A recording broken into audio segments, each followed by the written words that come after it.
ప్రభు పేరట మీ అందరికీ శుభాభివందనములు. ఈరోజు మన అనుదిన వాక్య ధ్యానమైన ఎడారిలో సెలయేర్లలోని వాక్యము. అప్పుడు నీవు నీ ఇంటిలోనికి వచ్చి నీవును నీ కుమారులను లోపల నుండి తలుపు మూయవలెను. 2వ రాజుల గ్రంథము 4వ అధ్యాయము 4వ వచనము.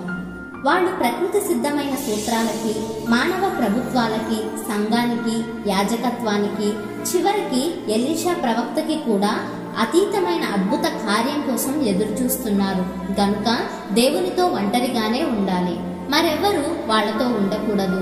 మానవ అవగాహన శక్తిని, విజ్ఞాన శాస్త్ర సూత్రాలను వదిలి అంతరిక్షంలో దేవుని మహిమకి ఎదురై నిలిచి ఆ అలోక శక్తిని తేరిపారా చూడాలి.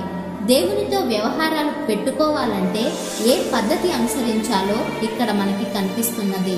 ఒంటరిగా రహస్య స్థలంలో ప్రార్థనా విశ్వాసాలలో ప్రతి ఆత్మ ఆయన కోసం ఎదురు చూడాలి.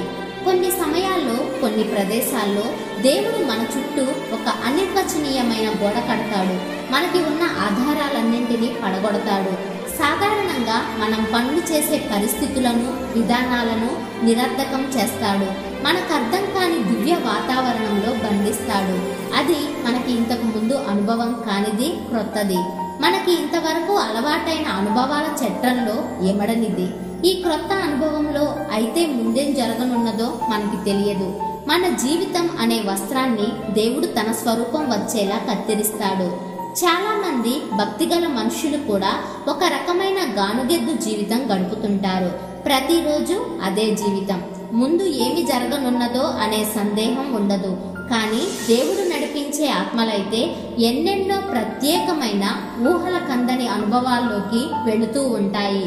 దేవుడు తమని నడిపిస్తున్నాడు అన్న విషయం తప్ప మరేదీ తెలియని అనిశ్చిత పరిస్థితుల్లో ఆయన బంధిస్తాడు. వాళ్ళు దేవునిపై తప్ప మరిక దేని మీద ఏ విధంగానూ ఆధారపడడం వీలు కాదు. పైవాక్యంలోని విధవరాలిలాగా మనం కూడా బాహ్యమైన వాటిని వదిలి లోపల కేవలం దేవునితో మాత్రమే కలపబడితేనే తప్ప ఆయన చేసే అద్భుతాన్ని చూడలేము. అతి కష్టకాలంలోనే దేవుడిని గురించిన అతి మధురమైన రహస్యాలు బయటపడుతుంటాయి. మనల్ని లోపలుంచి తలుపు మూసి మన బాధలో, దుఃఖంలో పలుకుతాడు దేవుడు. మనసు విప్పి మృదువుగా, ఏకాంతంలో ముత్యాల్లాంటి మాటలు మన చెవిలో.